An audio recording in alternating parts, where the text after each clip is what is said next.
Welcome back, everyone, to our channel.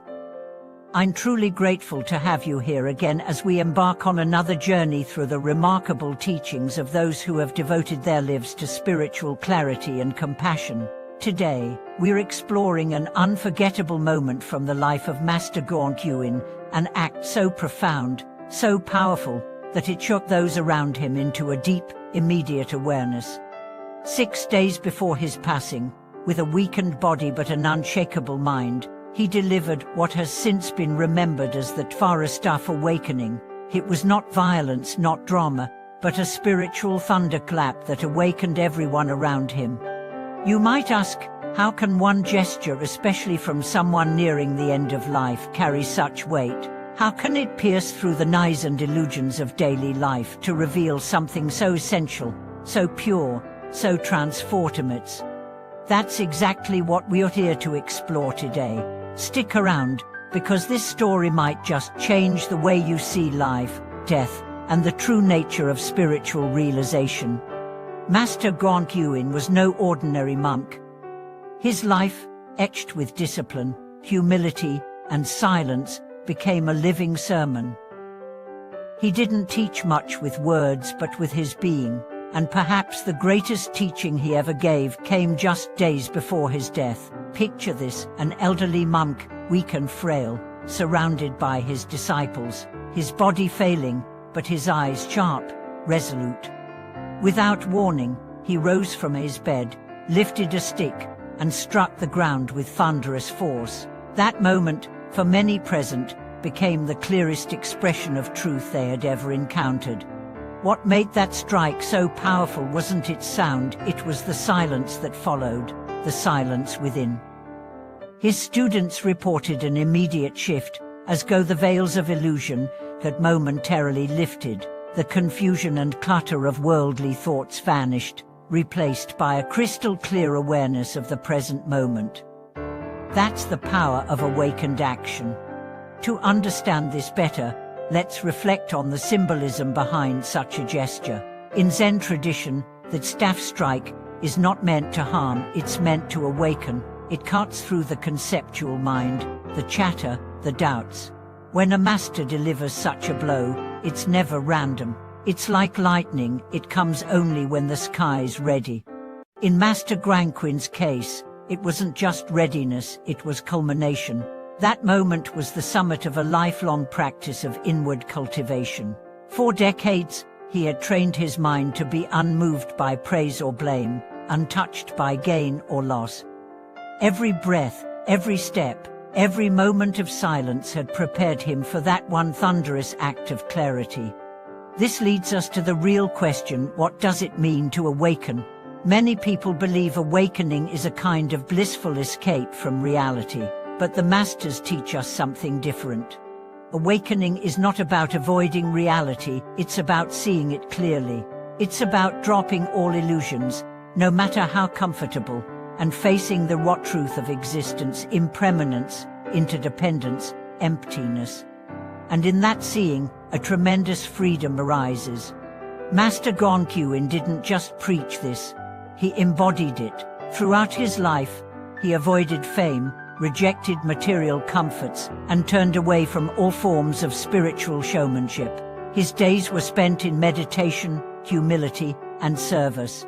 And yet, when the time came, his final gesture carried more weight than 1,000 sermons, because it was real, because it came from silence, because it arose from a place beyond thought. And this brings us to the importance of direct transmission in spiritual practice. In modern life, we consume so much information. Books, videos, podcasts, there's no shortage of words.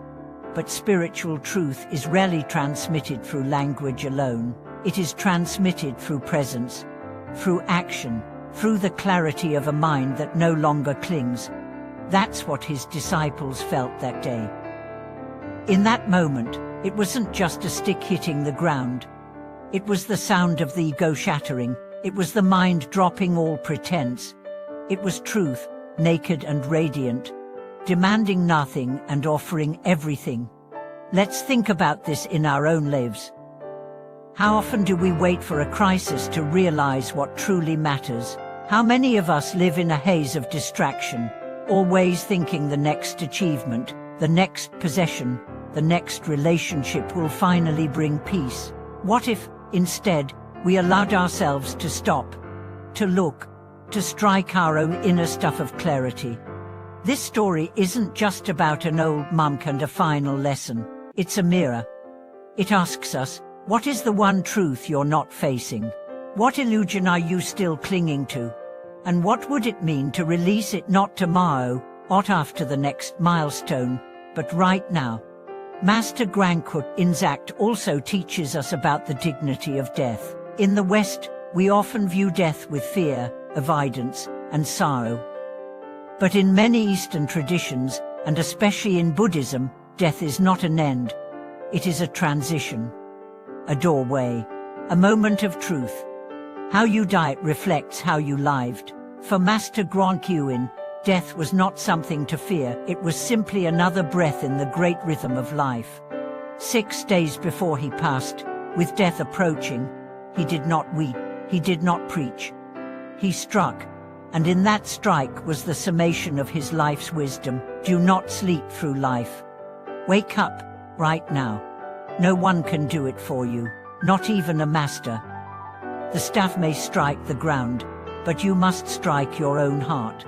What's extraordinary is that this final act echoed throughout the lives of his students. Many of them reported dramatic shifts in their spiritual practice. Some let go of long-held resentment as others committed fully to the path. Some simply wept, not from sadness, but from a kind of liberation.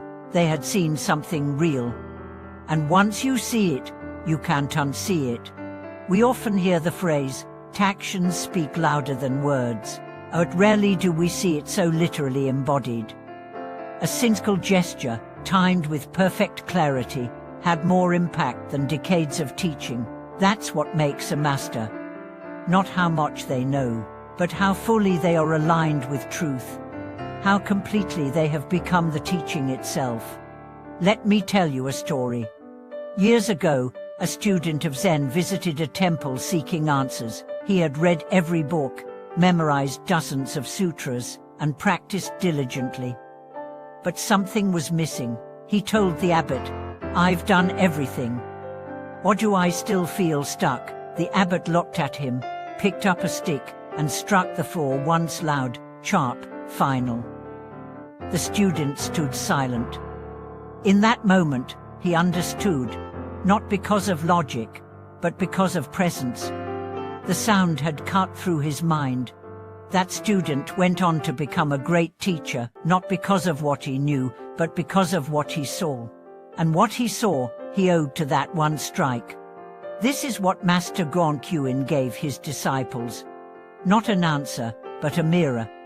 Not a path, but a realization that the path was always under their feet. And this is what he offers us today, if we are willing to receive it.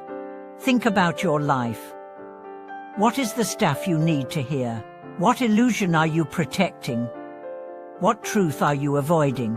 You don't need to wait for a master to strike. You can create your own awakening moment. Right now, in this breath, in this listening. If we live like this, not clinging to words, but seeking truth through presence, then every moment becomes sacred. Every action becomes a teaching, and every breath becomes an invitation to awaken. Thank you so much for watching this video. I hope Master Guangqin's story has touched you as deeply as it touched me. If it did, I invite you to share your reflections in the comments. What resonated with you? What awakened something in you? Don't forget to subscribe, like, and share this video with someone who needs a reminder that awakening is always one breath away. See you in the next video.